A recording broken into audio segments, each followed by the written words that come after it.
Bon, je vais vous dire simplement une chose, et de manière très claire. Regardez tout ce que nous faisons pour le sport. 137 000 formations de bénévoles, éducateurs, dirigeants. L'an dernier, 137 000, aucune région ne fait ça.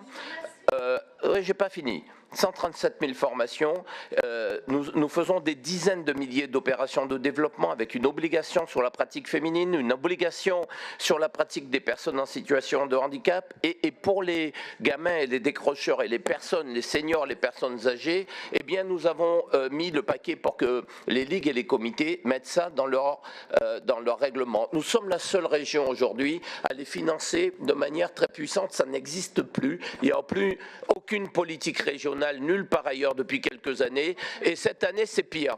Donc la région Île-de-France finance et accompagne des clubs pro. On va parler tout à l'heure du PSG, mais la région Île-de-France ne va pas sacrifier quoi que ce soit de sa politique quotidienne à ces clubs pro. Quand on accompagne 4000 petits clubs, vous devriez plutôt nous féliciter de recevoir les félicitations de l'ensemble du mouvement sportif qui nous cite à l'image de l'État. Quand on cite la politique de la région, on valorise cette politique à l'image de ce que fait l'État et parfois mieux. Et sur le PSG, ce que je ne comprends pas, c'est que vous voulez avoir avec moi un débat en connaissant mes positions idéologiques. Voilà, je refuse moi d'avoir ce débat-là, vous l'aurez avec qui de droit. Je vous dis simplement que moi, un cordonnier ne juge pas au-dessus de sa semelle.